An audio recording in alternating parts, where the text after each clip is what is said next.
Well, good morning. I thought I'd do a particular video for the young people in our congregation, and of course, this can relate to anybody, whether you're young or old. But I wanted to kind of do a quick talk about the crises that I've been through in my life, relating them to the sovereignty of God, and then adding some holy habits to our life. I'm 42, turning 43, and during my 42 years on this planet, there were several crises that not only I had to face, but the world had to face. The biggest one that I remember the most actually was when my dad lost his job. He was at a big corporation. Corporation was bought out by a foreign company. They downsized. He lost his job. And I don't think I ever remember being so fearful knowing that the primary income for our family was done because my dad was laid off. And that was a very trying time for me. Of course, most of the time when I was a child, up until a youth, and even still now, there was always unrest in the Middle East, and that always created a lot of anxiety in people. I remember in 1999, people going bananas over Y2K, and I said, no big deal. And then someone started, when I was at Bible college, getting upset with me saying, no, this could be nuclear meltdowns. The whole computer system is crashing. And it was funny. I wanted to see what would happen to a computer, so I went on my roommate's computer and brought it to 1999, December 30th, and made it for 11:59, and then it went to 2000, and nothing happened to the computer.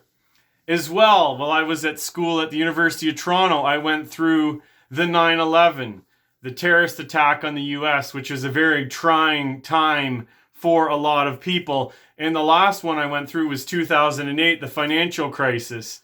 And I've survived them all. This, of course, is a bit different than all those, much like those were different crises amongst themselves. But there's one truth I want to say to you very confidently. The Lord is sovereign, meaning that he's in control, meaning that he's a king who reigns over all the earth.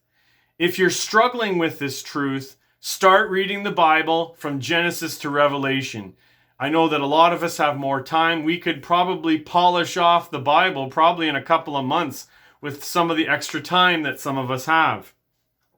I just wanted to define this word providence, or define the idea that God is sovereign. God is the supreme authority of all things, and all things are under his control. And I wanted to read a couple of verses. Proverbs 16, verse 33. The lot is cast into the lap, but every decision is from the Lord. And as well, I wanted to read something from the New Testament. Speaking about the power, the ruling nature of Jesus Christ. Colossians 1, 16 to 17. For by him, that's Jesus, all things were created, in heaven and on earth, visible and invisible, whether they're thrones or dominions or rulers or authorities, all things were created through him and for him, and he is before all things, and in him all things hold together. So there we have that truth that God is in control. We can find rest in him. But there's also some things that we need to do in our life. We need to develop some holy habits in our life. First, we need to be committed to hearing God's voice in the Bible, in his word. Ask God to speak to you when you come to the Bible. Take time to get in God's word. Next, take time to pray and communicate with God.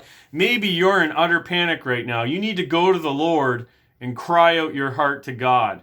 Maybe a book that you might find helpful to do that is the book of Psalms. And you can get into the book of Psalms. Next, you probably need to get some exercise.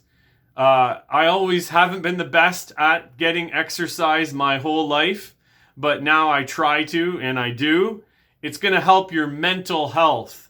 Getting out, going for a run, walking around the block, push-ups, do whatever you can do. You can do a lot of great things just in the comfort of your home. I emailed a friend, say, you need to do the coronavirus workout. 20 push-ups, then 20 squats, minute break. 20 squats, 20 push-ups, and keep doing it over and over again. Next, work on your school work at home. Work on it hard. Now's the time where you can build your character. And finally, because you have more time, I'm going to make this to an example of, be careful, little ears, what you hear, and be careful, little eyes, what you see. Because you might have more time now, you might be tempted to watch more TV, and you might be tempted to watch things that dishonor God. I would be very careful what you're viewing on the internet. Be very careful what you're viewing on TV. So there's my 5-minute update to you all. I hope you guys have a great day, and God bless you.